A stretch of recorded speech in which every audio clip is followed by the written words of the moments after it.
Welcome to the Money is Emotional podcast with Christine Luken, the financial dignity coach. In this podcast, we help you recover a positive and peaceful relationship with your personal finances. We do this by bringing together wise money management with emotional intelligence. Join us for this journey where we navigate our relationship with money as Christine Luken draws from years of experience and guest experts to help you get to the root of your money issues. Hello, my friend. Welcome to the Money is Emotional podcast. I am your host, Christine Luken. Today's episode is Grief, Trauma, and Money. I'm honored to welcome my special guest, DonJay Rice. DonJay is a financial coach and a certified financial behavior specialist who helps clients whose relationship with money is impacted by grief and trauma. DonJay holds the designations of board-certified trauma-informed coach, board-certified life coach, and certified Enneagram coach. Try to say that fast. DonJay serves in a ministry that helps those coming out of homelessness and domestic abuse. He enjoys sketching, painting, and anything artistic, as well as playing board games with family and friends. Welcome to the show, DonJay. Thank you, Christine. Great to be here. We've got some heavy stuff to talk about, but there is also hope. And Yes. That's what we're here to give people. So your childhood, it was marked with grief and trauma and even poverty. Tell us about your situation growing up and how it affected your relationship with money. Sure. Yeah. Well, everything was pretty normal for childhood until I was probably age 8. And at age 8, my father came home from the doctor, sat me down and said, "Hey, I'm permanently disabled. I won't be able to work anymore." Yeah, that was rough. He also explained to me on that day that the doctors told him he had less than 10 years to live, that he wouldn't see me graduate high school. And to complicate all that, my mom had severe anxiety. She couldn't work. She couldn't drive. You know, back then they didn't call it anxiety. They called it nerves. And I had 2 brothers. I have 2 siblings, both brothers who have special needs. And so Dad said on that day, hey, you're going to be responsible for tutoring your brothers in math and all the classes. You're going to be responsible for balancing the checkbook, paying the bills, understanding the bills, because I'm going to die here soon and Mom can't do this.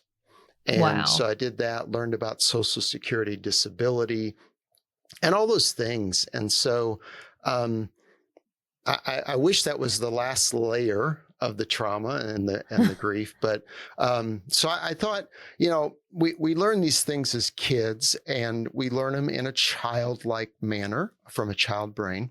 And so, you know, I'd learned in Sunday school, well, just pray for anything you want and God will give it to you. So I thought, well, I'm going to pray every night for only one thing. God, heal my dad. Amen. And so I prayed that prayer for every night for 4 years. And then when I turned age 12, my mom died. Oh. And so, oh my gosh. Yeah, so, and so, so I stopped praying to God. I thought, you know, if anything's going to happen, it's going to be up to me. And the day of the funeral, Dad brought me home and sat me down. And of course, his disability, some days he couldn't even get out of bed. He just from that standpoint. And so he said, hey, today you became Mom. And so your responsibility is to clean, to cook, to now discipline Aaron and Mark, which that got kind of interesting from a 12-year-old boy disciplining his brothers. Didn't always work out so well. As you can imagine. Especially if they're bigger than you. Yes. And they both were and still are. And so, you know, that was just a lot to take in. And so I had at that same time, I thought, you know, and of course I'm being teased in school, being bullied for being poor. My 2 brothers are being bullied for having special needs. Kids were really cruel back then to to kids with special needs. Yeah. And so I just wanted a way out of all of it. And along came the opportunity. We lived in a mobile home park that had over 200 mobile homes in it, to start mowing lawns. And so I grew a lawn business to mowing 25 yards a week. I painted sheds, trimmed bushes, whatever paid a buck that was outside work, I was on it. Yeah. And then with that, I was able to buy, the fashionable clothes at the time. I spent my own money to do that. I went to the school and said, I want to take myself off the free lunch program. I want to take myself off the free book rental program. I'll be writing my own checks, thank you, and be paying my own way. Wow. And How so, old were you? 12? At that time, I was 13. Yeah. So Wow. mom died when I was 12, and that summer I turned 13. And so, so I became this, and it was a great way, I thought, to escape the grief and the trauma. My mind was busy from the moment I woke up to the moment I went to bed. I went to bed exhausted, and so I just buried all the grief, all the trauma, and along came money that seemed like it just solved all my problems, right? And this busyness, and what's bad about that, is that I was praised for that, right? People didn't see the why behind what I was doing. So I was praised. I got scholarships to go to college, all these things. At age 20, I became my brother's, Aaron and Mark's legal guardian. And at age 26, my dad passed away. So he did live a little bit longer than the doctors thought. But that's still a pretty young age to be starting in a life and having two older brothers. You're now your guardian, and we didn't even have children at the time. So, so it was a lot. So, and I just continued in this money. I felt, I didn't know it at the time, right? A lot of times we do money behaviors or money actions or emotions, and we don't know where they're coming from. But I found that money was, right, it gave me comfort and it gave me safety. And I thought it gave me a way out of all the chaos, all the unexpected chaos of my past. And so that was me. And I just continued in that workaholic, money will give you comfort, money vigilance, right? Just build more of it. All these things, build more plans. Did that for a while. Yeah. Well, first of all, can I just say that I am impressed that as an 8-year-old, you learned how to write checks and pay bills. Seriously. I look at some 8-year-olds today and I'm like, I'm not sure I would trust them with $1, much less paying the bills. But, as impressed as I am about that story, that's not healthy that an 8-year-old has to worry about that. So let's talk about this term, financial enmeshment. Sure. What is this? And, give us some examples from your story, what that looks like, and maybe also what you've seen in some of your clients. Yeah. So, and let me back up. I don't blame my dad for those type of things. We need to realize that our parents did the best they could with what they knew at the time, right? Yeah. And so that was what he knew. When you looked at my dad's history, he had a history of financial enmeshment and a similar story. Not the same, but a similar story. So he just saw this is what has to happen. Right. We didn't have we're living in poverty. So it's not like, well, we're going to hire a nanny and all these things. Right. Right. And so, so financial enmeshment, is a term in which the financial responsibilities of the child and the parent become very blurred. Right. So, and it's a good thing, Christine. I think it's a good thing you bring this up to kind of break that down. So when we say that, some people may say, well, then I shouldn't talk to my children about money at all. I shouldn't let them know that we have a budget, that we have limits. That's not what we're saying here. So a good way right, to talk with our children about finances. Might be when they say, "Hey, let's do this summer. It's summer vacation for the kids. Let's go to an amusement park a couple times during the summer as a staycation." But the family also likes to eat out. So mom, dad can sit down with the kids and say, "Well, the budget only allows us to do one of these things. We can do the amusement park a couple of times this summer, or we can eat out, but we can't do both. So which one would you like to pick?" Now what we're doing is we're limiting the choices to the child. We're not saying here's the budget and getting all through that. We're just saying here's A or B, right? So we're helping them understand money and understand there's limits on a child's like mind. But financial enmeshment is when we say, "Hey, there's a financial problem here, and you're responsible as much as the parent is responsible to solve it." Yeah. So we do the budget together. We notice that, oh, wow, I don't know if we can, I don't know if we can feed ourselves. And so the child has takes on this responsibility of like, oh, wow, we cannot do this. We cannot do that. We can't afford this. We can't afford that. Will we be able to have food in the house? And it's my responsibility. And I own this. And that's where we have to be careful with financial enmeshment. Yeah. So when did you start your healing journey with your money? Was it when you became a financial advisor? Oh, yeah. So it's an interesting story. Yes, I became a financial advisor in 1995. And it wasn't really until 2008 in which I was able to crack myself open, so to speak, or someone else cracked myself open for me. And so 2008, a lot of your listeners either lived through this or have read about it in history books, the Great Financial Crisis. Yeah. So the Great Financial Crisis was going on. Of course, I was work. So I was as a financial advisor at that time, I had well over 1,000 clients. Oh my God. Yeah. You're giving me anxiety just saying that.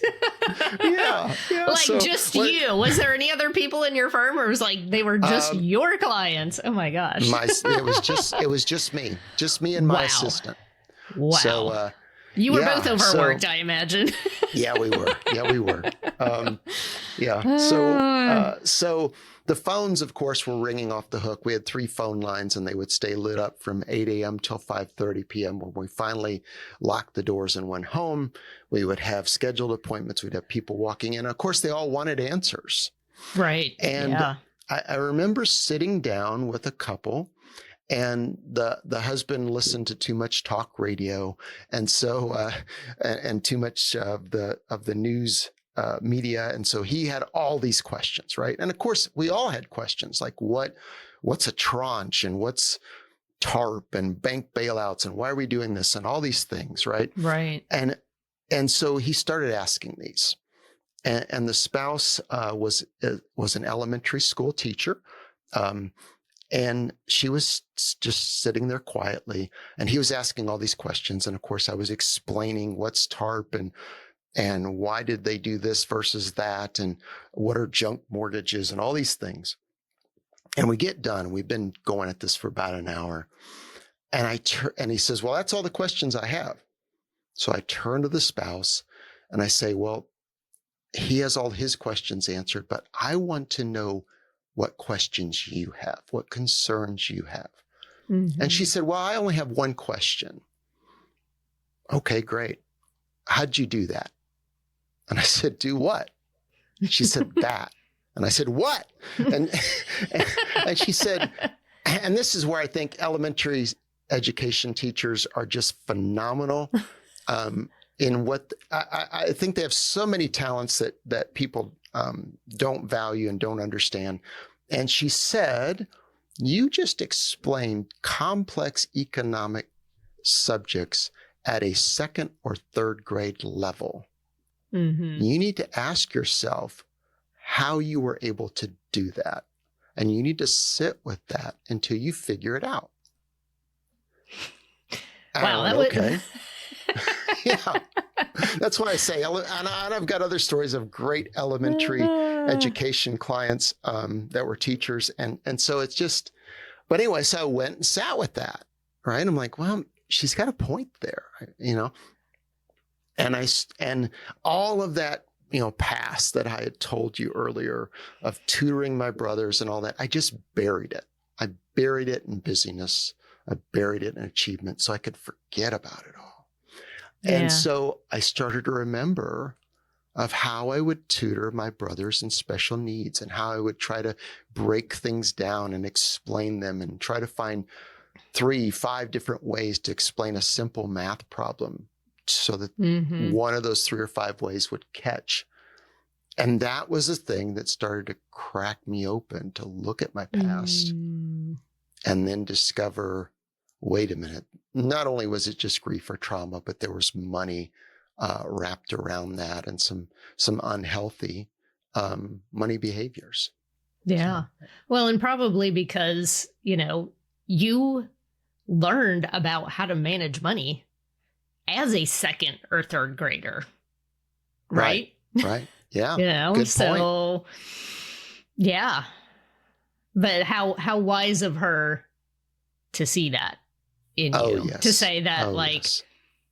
That's not normal what you're doing. And she wasn't saying it was bad, right? But she's just like, it's very curious that you're doing this. And it's interesting that she reflected that back to you. And that was really the thing where you were like, no. So what was your steps in dealing with that? Did you seek counseling? Did you, go to some sort of group therapy to unpack that? Sure. Yeah. So definitely went to therapy. I mean, that's a lot of trauma for a child to deal with. And so went to therapy, and worked through that, and just did a lot of curiosity and discovery, right? Which therapy helped with that, to open that up, but a lot of curiosity and discovery from that standpoint. And then, even along with my education, I have a master's cert in financial psychology and behavioral finance. And even with that education was discovering some things. I think in life, we should be about a lifelong discovery, right? Yeah. So even taking those classes, discovered some things like, oh, I hadn't noticed that before. So, yeah. Dare to enter the Wealthy Woman Book Club, where answers exist to forbidden questions, where women of all ages and income secretly gather, where knowledge is shared, where possibilities are explored, where women claim their power. Dare to stay a spell in the Wealthy Woman Book Club. In this place, we lift each other up. In this place, we start dreaming again. In this place, we see financial miracles. In this place, we grow through the glory and the failure. In this place, we step into a new identity. Dare to champion the Wealthy Woman Book Club. We're creating a future where women are financially empowered across the globe. We're creating a future where our daughters stand on equal financial footing with our sons. We're creating a future where we purchase with our principles rather than price tags. We're creating a future where we use the power of money for the benefit of people and the planet. Welcome to the Wealthy Woman Book Club. Dare to come in, woman. Come in. Join us at wealthywomanbookclub.com. So what made you decide to, quote, retire from financial planning, by and large, and become a financial coach who is specializing in helping people who have had similar situations of trauma and grief that were wrapped up in money? Yeah, that's a great question. So for me, I think being a financial advisor, I had been working with my clients for for decades because I figured out people wanted to talk about more than just the money. And so I became really good at helping clients with money. I had, or helping clients with, I should say, with the emotions with money and the behaviors with money. I'm sorry. And so worked through that, had attorneys that would actually refer me clients because they knew these people needed to work through the emotions and the behaviors. But I felt like there was something else I was being called to. I felt like there was just something more. And so I took my practice, I sold it back to the firm, and I really had no plan of what to do. And I went and was doing a conference, and there was this psychologist there, and we wound up sitting by the fire pit night one of the conference, and he starts to talk about his grief, his trauma, and his how that's affected how he views money. And I just started treating him just like I would a client in my office when I was an advisor. And I'm like, well, have you ever thought of this? And have you ever got curious about that? And maybe I ought to just give this some thought. And so the next night came after the conference, and I'm sitting by the fire pit, and he rushes to sit right beside me. I have more questions. Oh. and thus your first financial therapy session. Yes. And so we went through that, and it was about 3 or 4 days. And by the final night, he says, why don't you do this for a living? And back to, the elementary teacher, I said, do what? He's like, this. And I'm like, what? And so, so we wind up, he says, well, you could be a financial coach that would help people with money issues. Wow, I didn't know that was a thing. And so that's when I started on this discovery, and I started asking myself, well, yeah, I can be a financial coach, but what is... I don't believe that pain just happens, everything happens for a reason, but I believe we can use pain for a purpose. Yeah. And so I thought about, how do I use that pain? How do I use my unique past and all that the experience and wisdom that's given me for a specific purpose? Yeah. And that's where, grief, trauma, and money. So, yeah. Well, and I think when you have been through something, which you obviously have, you've been through trauma, you've been through grief, you lost both of your parents at a relatively young age. When someone comes to you with something similar, you don't just know in your head what they're going through. You know in your soul what this person is going through, and you can meet them right there and not necessarily tell them it's all going to be okay right away, but it's okay that you're feeling this way, and this is totally normal, and you're going to get through this.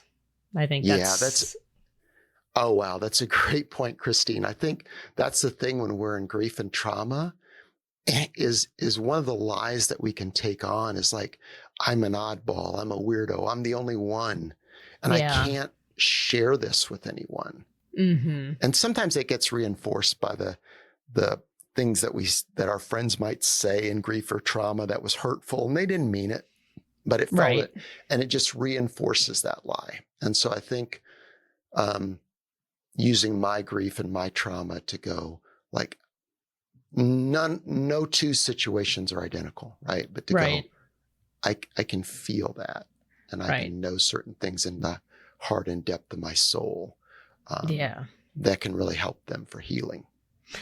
Well, and I think the other lie is that I'm always going to feel this way. Right. Absolutely. And it's like, well, it's okay that you're here right now. I'm not trying to push you through this, because I do feel like sometimes our friends and family can convey that message. Sure. Oh, absolutely. Yeah. And they're not being, I don't think they're being malicious about it. But, I've had friends who have had experiences where people are like, you should be over this by now. And it's like, No, you don't get to tell me that. But I think as a whole, our society is not good at allowing people to process grief. Like, we are uncomfortable with that, and we just kind of want to rush it past. Yeah. And you bring up a great point. I was talking with a friend, and he was telling me about his friend that was from, I believe it was Kenya. And he said his friend came to visit him. And before his friend I picked his friend up at the airport. And his friend said, there is so much grief in the United States. And he said, well, what do you mean? Like, that's picking him up from the airport. And that's it. Yeah. And he said, I can sense it because there's so much anger.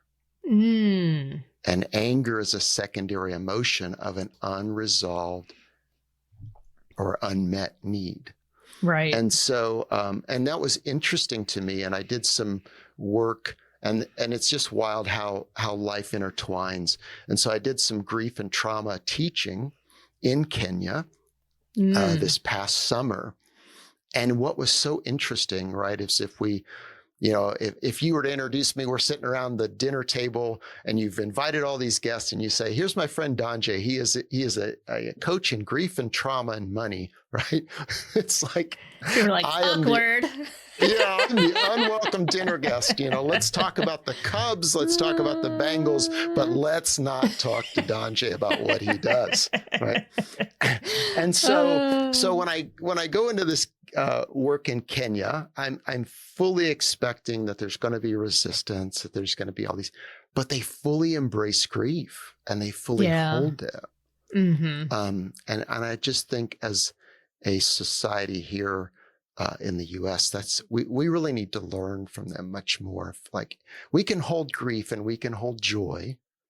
We can hold sadness and despair, and we can hold hope at the same time. Mm-hmm. And we need to get much better at that.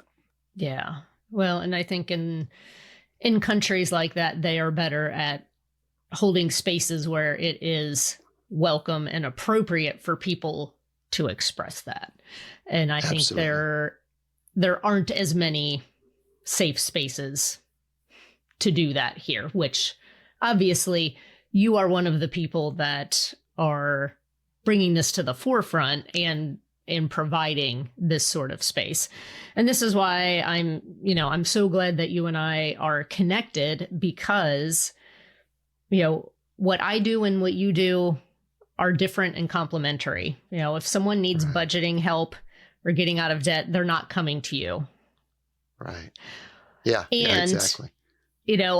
When someone is in the depths of despair or has major amounts of trauma, can I help them make wise decisions with their money while they're healing? Yes. But I'm not the best person to facilitate that deep kind of healing. I'm not certified to help people with those deep traumatic experiences. Sure. So I'm so glad that you are, because it's helpful and it's needed. What would you say to the person listening who has experienced grief or trauma that's been tangled up in money? What's one step they can take to begin to heal that relationship with money? Yeah, that's a really good question. I think first it's to understand how we can get stuck. So I like to use the analogy of like a vinyl record that's got a scratch on it. So fortunately, vinyl records have come back in style. So most of your listeners will know what I'm talking about. And so if we think about a vinyl record that's got a scratch on it and the needle's playing and it gets stuck and it's repeating that same phrase in the song over and over again. Mm-hmm. So I think first is to think about our life as a vinyl record and what behaviors, maybe a money behavior, do we see just repeating over and over again? Maybe it's I feel lonely, and so then I go shop. and I spend Right. too much, right? And or is it a money feeling? So we Yeah. can get stuck in a behavior, we can get stuck in a feeling, or we can get stuck in a question mark. And so a money feeling would be every time I look at the budget, I get anxious. Every Yeah. time the stock market goes down, I get sad, whatever it might be, right? Mm-hmm. And then, so understanding those, and then from there, just getting curious. So what I would do is start with a feelings wheel, and you can download a feelings wheel for free on the internet. The Gottman Institute has a great feelings wheel. If you just Google that PDF, download the PDF. Also, Dr. Marshall Rosenberg has his feelings wheel out on the internet that's free to download. And so print that off and start a daily money journal. And so just asking yourself, like, how did money walk with me today? And jotting down, like, what is the action? And what did I feel maybe before the action, after the action? And starting to just get curious about, why do I think I felt that? And so now, and looking for patterns, right? So you're going to do a journal, maybe 30 days in, you start looking for patterns. And then that's really when, if you've had grief or trauma, and even if you've not, you can be just stuck on that question mark and think, well, I had some sad moments. I'm not sure if it was grief, but I think it's intertwined. I think that's really when you need to start working with a coach, a financial coach. If your trauma has just been you've never looked at it before, then obviously bringing in a therapist, those type of things, and just starting to untangle that and to realize it's going to take some time, right? Yeah. All these things are tangled up in this big ball. And it's going to take some time. And the thing to remember is sometimes we have the money behavior or the money emotion, and then we have the grief or trauma. So we might have had, if you think about it in the record analogy, we've had this money behavior. And yeah, it's a little annoying. Or like, it's just me, it's who I am. But then a grief event enters your life. So think of a grief event. A grief event's a stressor. So now grief is pushing down on the needle of the vinyl record. And the music now isn't just a little annoying, it's downright obnoxious, right? Right. And even we can't stand it. And so sometimes it's taking those things in layer, dealing with the grief, then dealing with the money, or sometimes a little bit of both at the same time. But I think it all starts with just getting curious with a feelings wheel and some journaling about, money emotions. Yeah. No, I love that. I feel like you and I could chat about this for probably another 2 to 3 hours. However, I know we don't have that much time, but I want to thank you so much for being here and sharing your story with us, and, sharing that exercise about identifying the feeling and journaling. What is your experience with money? It's been an honor to talk with you about a topic that's heavy, but it is important, and there is hope beyond it, because obviously you're living proof of that. And I'm sure that our producer, Bill, has a little something to say. I do. First of all, I want to congratulate you, Christine. I mean, I know the name of this podcast is Money is Emotional, but I felt like it was Money is Emotional cubed in this particular episode. It really was. And the only thing I really, DonJay, I just have to add, I was fascinated by your path. I don't know if you understand how your path worked like it did, because I've known people who had grief and trauma and money trauma, and everybody reacts to these experiences in very different ways. And you very impressively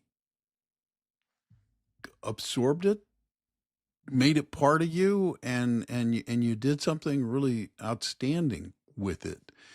And I'm going to go back to that early moment when you were like praying, just make my dad well, and your mom died. Did you ever find your way? I may have no bearing on anything, but I'm just curious. Did you find your way back to any kind of deeper spiritual relationship Oh as man, Bill, as I'm a so part of that glad. path? Yeah, I'm so glad you mentioned that because we kind of let that hang there and didn't close that loop. So, yeah, it was through. There was a lot of anger as my secondary emotion from not addressing that That's my grief. primary, so I understand. Yeah, us guys Let's just like all to be go honest there. about our feelings, right? Yeah. And so it's kind of this thought of like, why did God do this to me? Why did God let this happen? Right. And as I began to heal and things like that, I realized, and let's be really honest, there was part of that of like having anger toward my brothers of why I couldn't have normal quotation mark brothers. Yeah. But as I reflected, I thought, because I had people that would ask me, well, why didn't you just go to drugs and alcohol, growing up? And I'm like, well, I didn't because I would have lost control. Right. But the other reason I didn't was because I had two brothers who literally loved me like no one else you could imagine, that celebrated me, right? That supported me, that were my biggest cheerleaders and still are today by far. And I thought, wait a minute, like, God doesn't create a little, hey, let's create a little miscarriage here and a little death here. He doesn't do that. Right. But he can say, but I can create something beautiful out of it if you'll let me. And so I think God said, I'm going to give you Aaron and Mark. I'm going to give you two special needs brothers that are so special. And it's when I discovered that I'm like, God never left me. Like, God worked with me and God gave me things so that he couldn't take away the pain. Right. But he could sure help me work through it. And I think Aaron and Mark, and just the ability of my father, my mom, who she was. Yeah. So it was once I discovered that, and I think it was more through Aaron and Mark that I realized God never left me. This wasn't some sick joke by God. He was always right there in the capacity that he could be there. And so, and that's probably a whole nother discussion for a whole nother time. Well, that's a whole other like, podcast. But yes, I'm like, I'm not crying, you're crying. I'm glad you're closing us out, Bill, because I'm going to get all choked up. No, and it is. It's. I'm sorry to be emotional about it, but it's beautiful. Well, this is Money is Emotional. Of course, we're supposed to be emotional. Yeah, exactly. No, and thank you, DonJay, for sharing that with us. I mean, that takes a special ability all on its own to imitate the second grade elementary school teacher for a second, as a matter of fact. So, Christine, for those who are listening to this podcast, who are thinking, maybe I should reach out to Christine, or maybe I should have a conversation with DonJay. I mean, how do folks do that? Yeah, well, they can find me on my website, christineluken.com. And obviously, we can have a conversation. And if you're not sure which step is right for me, maybe both steps are right for you. Maybe you need to have some time with DonJay to untangle some things, or maybe you're working with both of us together. Maybe you're grieving because you just lost a beloved parent and they also left you a huge inheritance that you don't feel capable of managing without some help. Those are the kinds of things where, I never see myself as competition with any other financial professional. That's right. I am here to come alongside people with their counselor, with their trauma certified coach, with their financial planner. I'm not taking away what they do. So yes, we are all about the collaborative approach here. And the best way is, look me up on social media or hop over to the website and you can schedule a free call with me and we can figure out what is the best direction for you to go. Yeah. And for those of you who are listening to this podcast for the first time, do yourself a favor, just become a subscriber. And that's easy. Just reach out, hit the follow button. The best thing about that is that you don't have to remember, like, where did I hear this, or how often does she do this, or anything like that, because you're notified immediately. Hey, there's a new episode of Money is Emotional. I'm not crying, you're crying. Don't worry about it. And the other thing, please, if you like this podcast, share it with people. Let people know. Word of mouth promotion is authentic. It's real. It's very effective. And we would very, very much appreciate it. So until next time, I'm Bill Tucker on behalf of Christine and everybody at Money is Emotional. And this time around, DonJay. Thanks for taking the time to listen today. And I want to remind you that you can go out today and make today a great day, or not. The choice is yours. Until next time. Thank you for listening to the Money is Emotional podcast. To get in touch, visit our website at www.christineluken.com or drop us a line at hello@christineluken.com. And don't forget to click the follow button to be notified when new episodes become available. The information covered and posted represents the views and opinions of the guest and does not necessarily represent the views or opinions of Christine Luken. The content has been made available for informational and educational purposes only. The content is not intended to be a substitute for professional investing or tax advice. Always seek the advice of your advisor, tax professional, or other qualified financial professional with any questions you may have regarding your personal finances.